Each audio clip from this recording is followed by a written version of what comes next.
नाज़रीन, आफिया सिद्दीकी ने क्या ऐसा कारनामा किया था जिसकी वजह से नंबर 1 टॉप वांटेड लिस्ट में उसका नाम आ गया था। ये ऐसी दास्तान है जो आपके रोंगटे खड़े कर देगी। आफिया सिद्दीकी FBI की टॉप लिस्ट पर थी। कुछ भी कहने से पहले आपको ये बताते चले नाज़रीन कि डॉक्टर आफिया सिद्दीकी इतनी ज्यादा ज़हीन थी जिसकी कोई मिसाल नहीं है। शायद यही वजह थी कि उनका नाम वांटेड लिस्ट के टॉप पर दर्ज किया गया। सन 1972 में कराची में पैदा हुई और ये एक न्यूरो सर्जन थी। अमेरिकी रिसर्च यूनिवर्सिटी से तालीम हासिल की। नाज़रीन, आफिया सिद्दीकी को अपनी पढ़ाई और दीन इस्लाम से बेहद लगन थी। अब 1992 में आफिया सिद्दीकी ने $5000 का अवार्ड जीता सिर्फ और सिर्फ अपनी रिसर्च के बलबूते पर।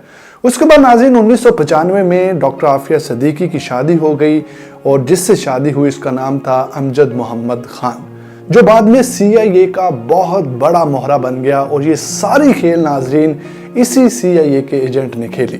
डॉक्टर आफिया सिद्दीकी के 3 बच्चे थे। मोहम्मद अहमद जो कि 1992 में पैदा हुए, उनकी बेटी मरियम बिनते मोहम्मद और तीसरा बेटा था सुलेमान जिसकी पैदाइश 2002 में हुई थी।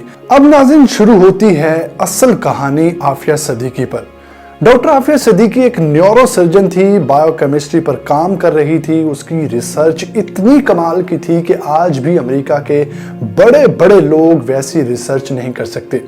अब अहले कुफार को खतरा लाहक हो गया कि इसकी ये रिसर्च पाकिस्तान और इस्लाम से लगाव की वजह से पाकिस्तान को फायदा ना दे जाए और पाकिस्तान इसकी रिसर्च से बायोलॉजिकल वेपन ना तैयार कर ले। अब नाज़रीन, आफिया सिद्दीकी अमेरिका और अफगानिस्तान जंग के बेहद खिलाफ थी। अब अमेरिका ने बेहद कोशिश की कि आफिया यहूदियों के एजेंडे पर काम करे, जिससे आफिया ने मुकम्मल तौर पर इनकार कर दिया और यहाँ से असल कहानी का आगाज हुआ। अब नाज़रीन, आफिया की रिसर्च का कुछ हिस्सा अमेरिका के हाथ लगा। जाहिर सी बात है आफिया की सारी प्रैक्टिस अमेरिका में थी।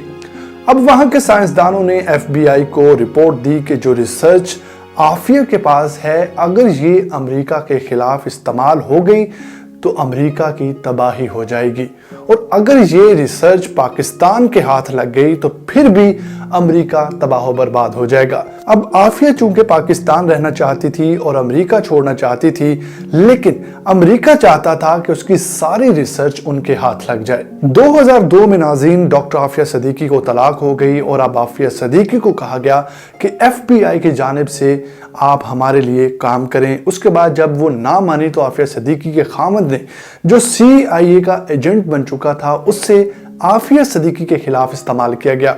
अब डॉक्टर आफिया सिद्दीकी का जो खावंद है वो आफिया सिद्दीकी पर इल्ज़ाम लगाता है कि इसका ताल्लुक अल-कायदा से है। उसने ये भी इल्ज़ाम लगाया कि इसका अमर अल-बलोची से भी शादी हुई, जो अमेरिका की नेशनलिटी लेकर पाकिस्तान आया, लेकिन ये सारी मन घड़त कहानी थी। अब नाज़रीन 2003 में परवेज़ मुशर्रफ ने आफिया को अमेरिका के हवाले करके सबसे बड़ी गलती की।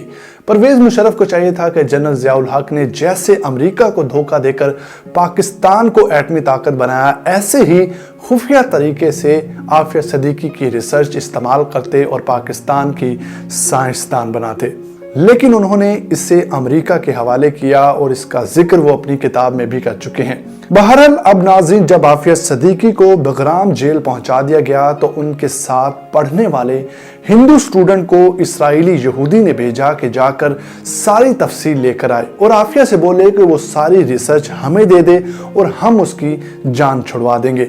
नाज़रीन ये एक ट्रायल था जिसके बाद उन्होंने आफिया सिद्दीकी को कत्ल कर देना था।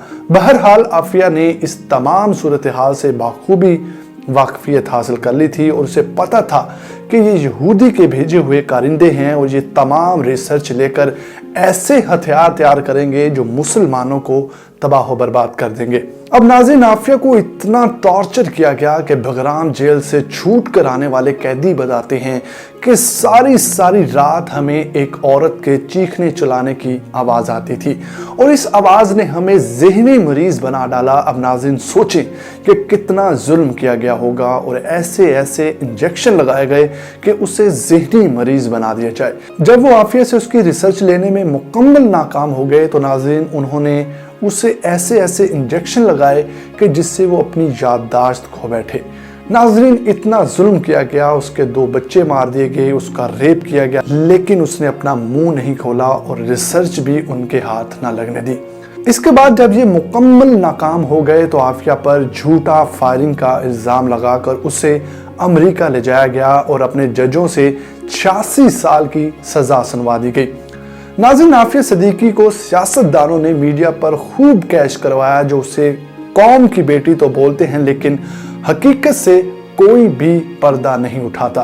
अगर बरतानवी सहाफ़ी जो मुसलमान हो गई थी वो ना बताती कि कैदी नंबर 650 आफिया सिद्दीकी है, उस पर जुल्म की दास्तान रकम की जा रही है, तो किसी को भी ना पता चलता। मीडिया भी आफिया के बारे में हमदर्दी तो जाहिर करता रहा, लेकिन आज तक ये बताने में नाकाम रहा कि असल वजह क्या है। नाज़रीन, जब नवाज शरीफ की हुकूमत आई तो बाराक ओबामा की जानिब से कहा गया कि अगर पाकिस्तान खत लिखता है तो हम कुछ सोच सकते हैं। बहरहाल नवाज शरीफ को भी CIA की जानिब से रोक दिया गया। उसके बाद आफिया को जेल में 3 लोगों की टीम दी गई। अब टीम दी गई है नाज़रीन, यहाँ से आप देखें कि जब आफिया को ये टीम दी गई, जो कि आफिया को बताया गया कि ये आपका दिफा करेगी, आपका मौक़िफ़ पेश करेगी, लेकिन यहाँ पर एक मुसलमान की ताकत देखें, कि ईमान वाले की ताकत देखें कि आफिया सिद्दीकी को पता चल गया कि ये यहूदी ज़ायनिस्ट थे। आफिया ने इनकी मदद लेने से इनकार कर दिया।